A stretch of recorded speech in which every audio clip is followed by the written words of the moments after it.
அடுத்து ஸ்ரீதர ஐயாவாள். அவர் சிவநாம சித்தாந்தம் பண்ணினவர். அவருடைய சாட்சாத் பரமேஸ்வர ஸ்வரூபம். மகாவிஷ்ணுவாக இருக்கிற போதேந்திராவை பார்த்துட்டோம். போதேந்திராள் கீர்த்தனைலாம் கேட்டோம். இந்த போதேந்திராளும் ஸ்ரீதர ஐயாவாளும் சமகாலத்தவர்கள். போதேந்திராள் அவர் ஒரு சன்னியாசி. அவரே நினைக்கிறார், நம்மளை விட வயசில் பெரியவராக இருக்கிறவர் ஸ்ரீதர ஐயாவாள், அவருக்கு நமஸ்காரம் பண்ண முடியலையே. இவர் சன்னியாசி ஆனதுனால அவருக்கு நமஸ்காரம் பண்ண முடியல. அதனால் அவர் மேலே இவர் ஒரு ஸ்லோகம் எழுதுறார். போதேந்திர சரஸ்வாமிகள் ஒரு காஞ்சி பீட்டாதிபதியாக இருக்கிறவர் ஸ்ரீதர ஐயாவாள் மேலே ஒரு ஸ்லோகம் பண்ணுறார். அந்த ஸ்லோகத்தை முடித்த உடனே 7 கீர்த்தனை இருக்கு. இந்த 7 கீர்த்தனையும் எழுதினவர் சூலமங்கலம் கோபாலகிருஷ்ண பாகவதர் ஒருத்தர். 7 கீர்த்தனைக்கு 7 ராகம். முதல்ல கேதார கௌளம். கேதார கௌளம் ஆனோடனே காம்போதி, சங்கராபரணம் 2 கீர்த்தனை, 2 கீர்த்தனை கல்யாணி, ஒரு பைரவி. இந்த ராக அமைப்பை பாருங்க. பைரவி, கல்யாணி, காம்போதி, சங்கராபரணம், கேதார கௌளம். ஒன்று ஒன்று ஜாக்கிரதையாக பாடுறது அவ சாமர்த்தியத்தை பொறுத்து இருக்கு. அந்த மாதிரி அவ ஸ்ட்ரக்சர் ஏற்படுத்தியிருக்கா. இப்போ அந்த ஸ்லோகம் நம்ம சொல்கிறோம். இப்போ ஈஷே தஸ்ய ஜனாமணி பிரவிமலம்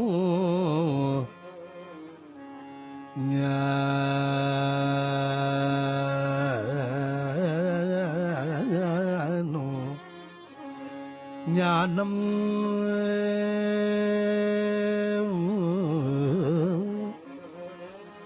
ஞானம் ஞானம் ஞானம் தயோஹோ ஊர்ஜிதம் பிரேம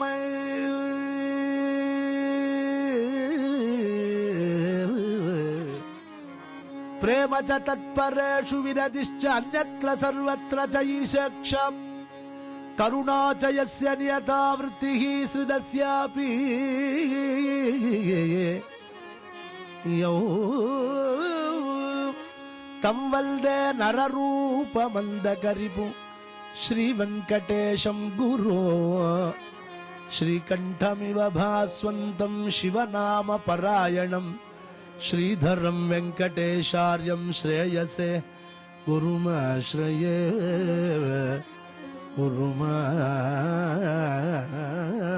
குருமாஸ்ரயே குருமாஸ்ரயே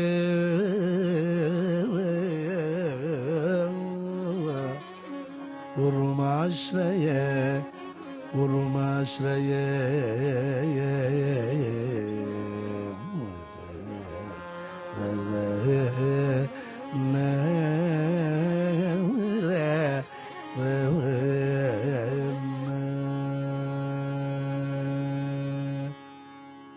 சங்கராபரணத்தில் இதையே இந்த 2 ஸ்லோகம் சொன்னேன். ஈஷே தஸ்ஸேன ஆரம்பிச்சது ஸ்ரீதர ஐயாவாள் மேலே போதேந்திராள் பண்ணினது. அடுத்தது ஸ்ரீகண்டம் இவ பாஸ்வந்தம்னு இன்னொரு ஸ்லோகம் சொன்னேன். அது ஸ்ரீதர ஐயாவாள் மேலே சத்குரு சுவாமிகள் பண்ணது. இந்த கீர்த்தனை குருவனுடைய கிருபை நமக்கு கிடைச்சுடுத்துனா போறோம். எல்லாம் தெலுங்கு கீர்த்தனை. குருமூர்த்தி பாதமுலே குரு துகாத்யானில்ஜி குருமூர்த்தி பாதமுலே குரு துகாத்யானில்ஜి స్థిరమైన సుఖము పొందేదరో గురుమూర్తి పాదములే ధ్యానించి స్థిరమైన సుఖము పొందేదను.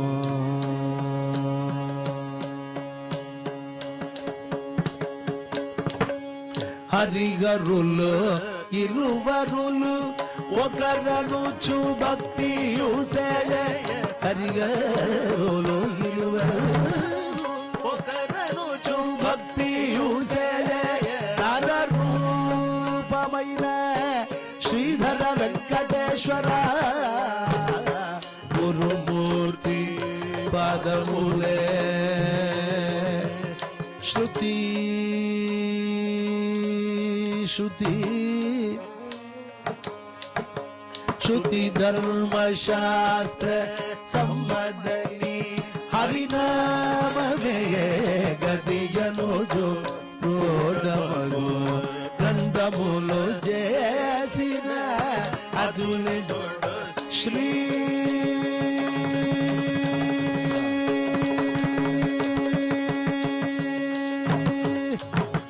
ಅದುಲೆ ದೊಡ್ಡ ಶ್ರೀ ವೆಂಕಟರೂಢನೆ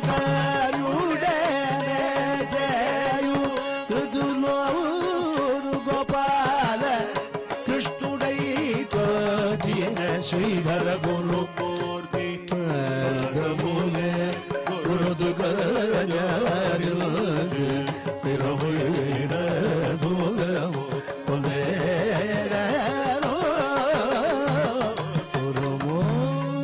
ಗುರುಮೂರ್ತಿ పదములే ధ్యానించి స్థిరమైన సుఖము పొందేదను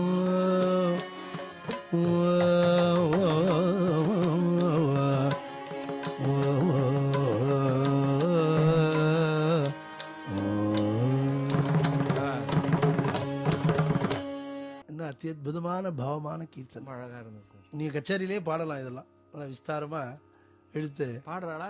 நிறைய பாடுறா.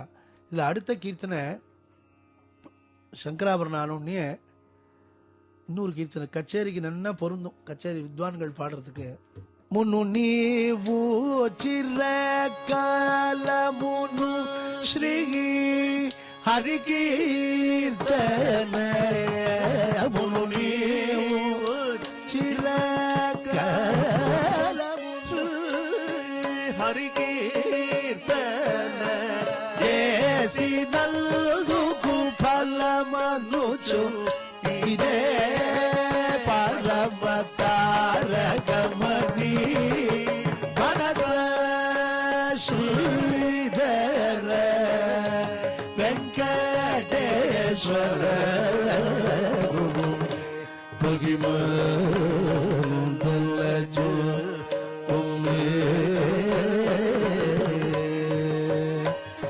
మనసా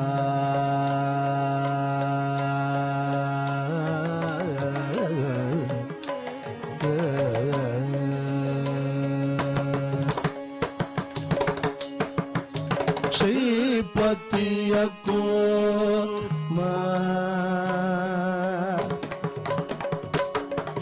శ్రీపతియకు గోపాల కృష్ణుని చిల్దిల్ జగన్ను శ్రీపతియకు గోపాల కృష్ణుని చిల్దిల్ జగన్ను. இந்த இடத்துல நீங்க நல்லா சௌக்கியமா ஸ்ரீபதியக்கு கோபால கிருஷ்ணுனி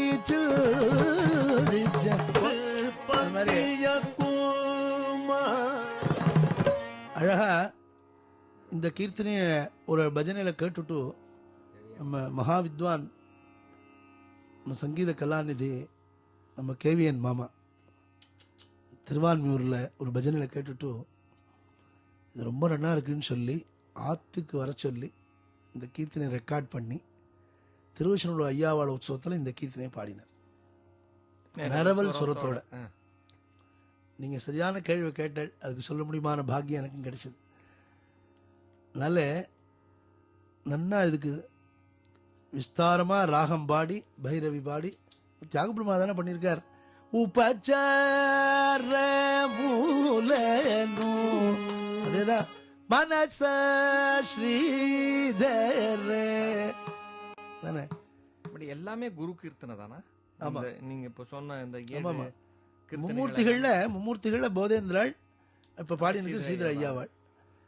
இதுல இன்னொரு விசேஷம் என்னன்னா இப்பதான் பைரவி ஆயிருக்கு, சங்கராபரணம் ஆயிருக்கு, அடுத்தது காம்போதி. சுவாமி மீரேயே ಗದಿಯಲಿ ಪ್ರೇಮದಲ ಗೋಮಯ್ಯ ಪಾಮರ ತರುವಾನಿ ಪರಮ ಪ್ರಯೋಜನ ಮುಗಾನು ಮನಸುನ ಸ್ವಾಮಿ ಮೀರೇ ಗದಿಯಲಿ ಪ್ರೇಮದಲ ಗೋಮಯ್ಯ చల్లని మా గోపాల కృష్ణ స్వామి కరుణ కొల్లగని పద పంకజమూల గురుదుగ నరనౌమి శ్రీ గురు స్వామి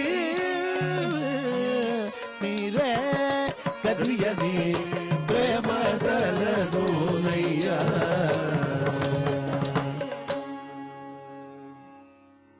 சங்கராபரணம் கல்யாணியில பைரவி சங்கராபரணம் காம்போதி மனசு போயின துரோவ மனசு அப்படின்னு ஒண்ணு இருக்கு கல்யாணியில. விண்டி ராஜனுலரா ஒரு ஸ்லோகத்தை நீங்க விஸ்தாரமா கல்யாணி ராகம் பாடி நரவல் சுரம் பாடி இந்த கீர்த்தனைக்கு தனியா ஒரு தடவை விடலாம். இது எல்லாமே தெலுங்கா? ஆமா தெலுங்கு. அந்த அந்த கோபாலகிருஷ்ண பாகவதர் சூலமங்கலம் கோபாலகிருஷ்ண பாகவதர்ங்கிறவர் 7 கீர்த்தனை எழுதியிருக்கார் ஸ்ரீதர ஐயாவாள் மேல.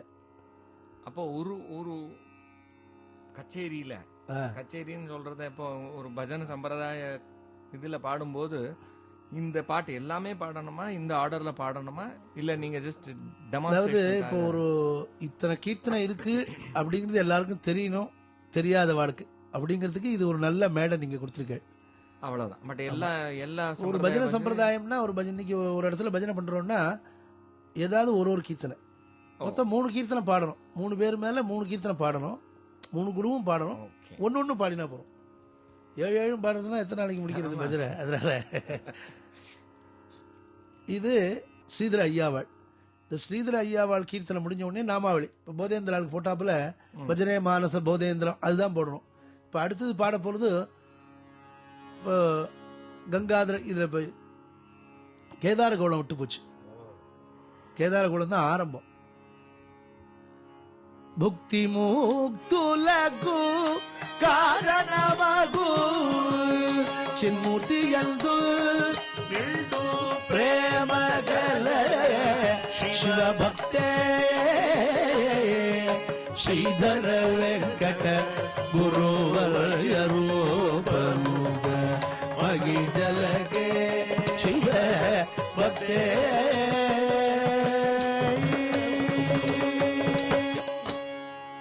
இது முதல் கீர்த்தனை தோடி பாடி போதேந்திராள் முடிச்ச உடனே ஒரு காம்போதியோ ஒரு சங்கராபரணமோ ஒரு கேதார கௌடமோ ஆரம்பிச்ச உடனே அந்த மேடை எப்படி இருக்கும் பாருங்க, அந்த வைப்ரேஷன் எப்படி இருந்திருக்கும். இதுக்கப்புறம் நாமாவளி, சிவநாமாவளி.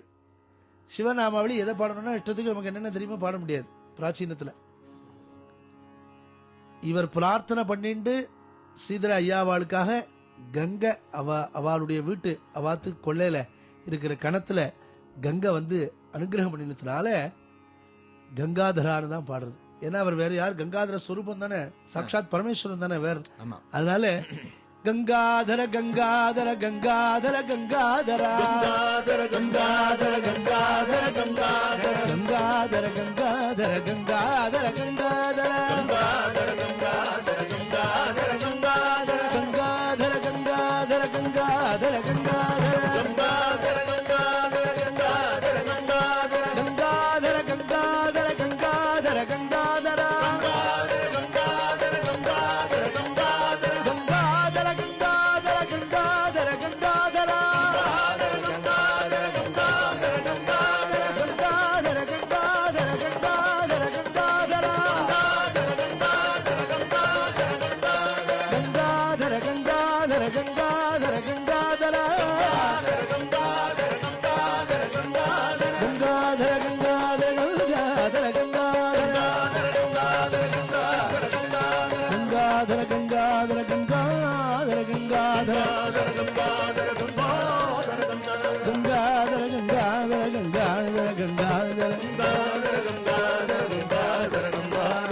கங்காதர கங்காதர கங்காதர கங்காதர